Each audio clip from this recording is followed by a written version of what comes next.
चलिए आज का टॉपिक है टेंस। टेंस कितने होते हैं? 3।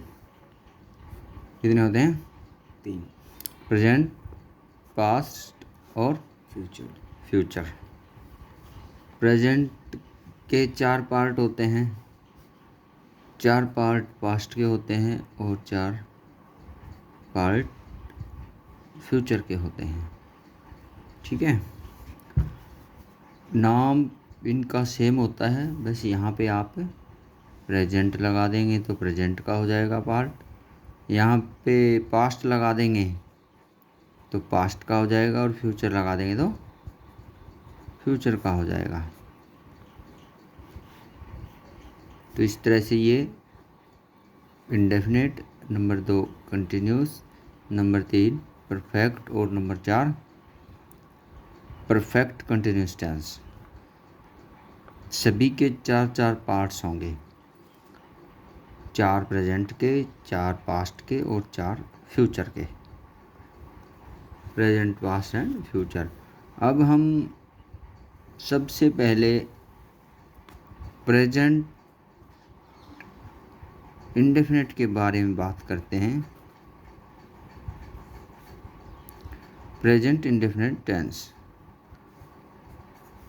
प्रेजेंट इंडेफिनेट टेंस में क्या होता है कि ये प्रेजेंट टेंस का फर्स्ट पार्ट है। तो हम इसकी बेसिक जानकारी लेंगे। सबसे पहले हम इसमें ये ध्यान रखेंगे कि जो चाहे टेंस कोई भी हो, प्रेजेंट हो, पास्ट हो, फ्यूचर हो, उसको लिखने का, बोलने का, समझने का एक ही तरीका है जो कि स्ट्रक्चर होता है, सब्जेक्ट वर्ब ऑब्जेक्ट, SVO। ये इंग्लिश का पैटर्न है, स्ट्रक्चर है लिखने का। ठीक है, सब्जेक्ट और वर्ब के बीच में हेल्पिंग वर्ब के लिए जगह होती है, वो अकॉर्डिंग टू टेंस लगता है। सब्जेक्ट, हेल्पिंग वर्ब, वर्ब और ऑब्जेक्ट। तो इस तरह से हम सभी में ये रूल फॉलो करेंगे, सभी टेंसेज में, चाहे हम बोलते हैं, लिखते हैं या समझते या समझाते हैं, तो ये पैटर्न फॉलो करेंगे सिंपल में। ठीक है, फिर इसी का हम क्या कर देते हैं, ट्रांसफॉर्मेशन के ज़रिए अलग अलग सेंटेंस बना देते हैं। जैसे कोई भी हम सेंटेंस ले लेते हैं प्रेजेंट इंडेफिनिट का ही, जैसे I go to school, I go to school. अब यहाँ पे आई क्या है, सब्जेक्ट, ये क्या है, वर्ब, और ये बाकी बच जाता है, ये है ऑब्जेक्ट। तो SVO हो गया है ये। इस तरह से कोई भी टेंस हो, मैंने बताया था, जैसा कि मान लीजिए हम इसी को पास्ट में बना देंगे, तो जैसे आई गो का हो जाएगा went, I went to school, I went to school. अब क्या हुआ, ये देखो एस सेम है, वी यहाँ गो था, यहाँ वेंट, और बाकी ओ मीन्स ऑब्जेक्ट। क्या हुआ, कोई भी टेंस ले लीजिए, तरीका, स्ट्रक्चर, फॉर्मेशन यही रहेगी, SVO। हेल्पिंग वर्ब, क्योंकि पास्ट टेंस और प्रेजेंट टेंस में कभी भी हेल्पिंग वर्ब नहीं लगती, किसमें, एफर्मेटिव में। ये दोनों, ये प्रेजेंट एफर्मेटिव है और ये पास्ट एफर्मेटिव है।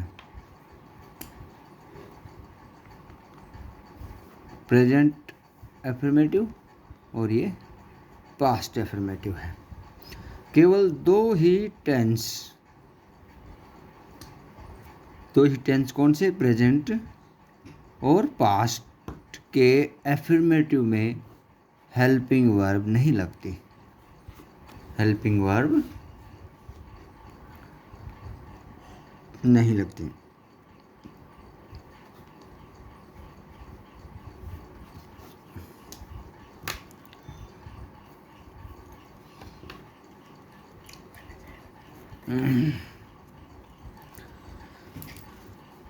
जब मैं बता रहा हूँ कि ट्रांसफॉर्मेशन क्या होता है कि एक ही सेंटेंस से हम जब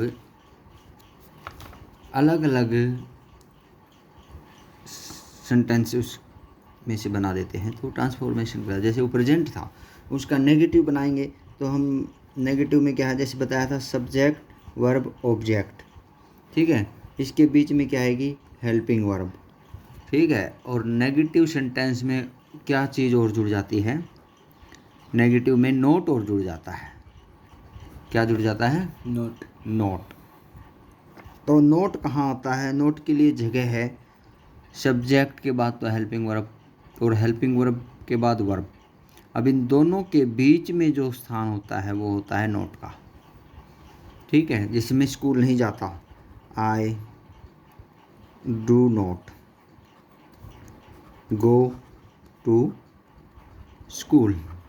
अब कई बच्चे क्या कर देते हैं कि I not go to school ऐसे कर देते हैं, तो कभी भी हेल्पिंग वर्ब के बिना नोट यूज नहीं होता टेंस में।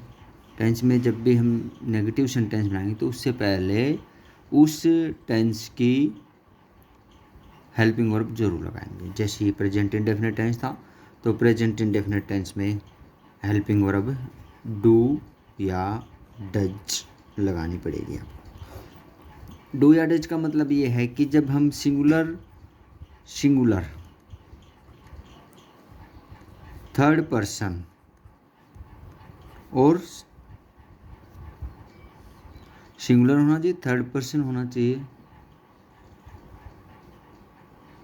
सिंगुलर मीन्स एक वचन, ठीक है, तो हम उसके वर्ब के साथ एस लगा देते हैं, S.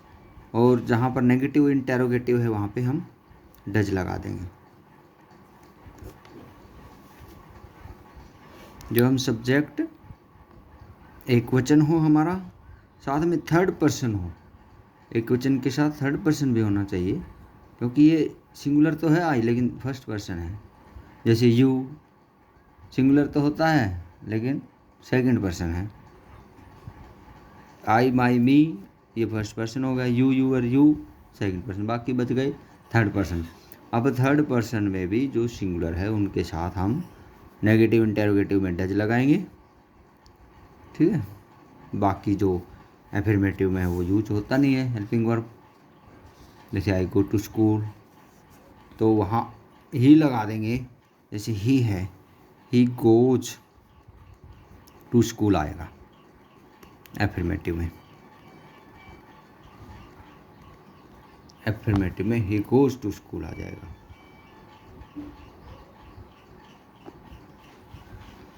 He goes to school. अब इसका नेगेटिव बनाएंगे तो he does not go to school,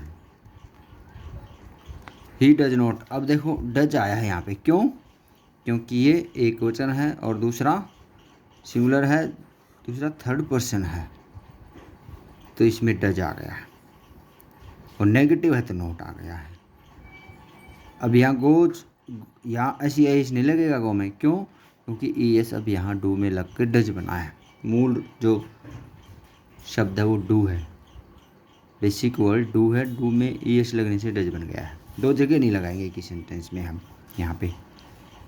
अब ट्रांसफॉर्मेशन की जिक्र किया था मैंने, ट्रांसफॉर्मेशन क्या होता है, ट्रांसफॉर्मेशन जैसे ये नेगेटिव हो गए क्योंकि हेल्पिंग वर्ब और वर्ब के बीच में हमने यूज कर दिया है नोट को, ये हेल्पिंग वर्ब है, ये वर्ब है, इसके बीच में नोट कर दिया है तो नेगेटिव बन गया है ये।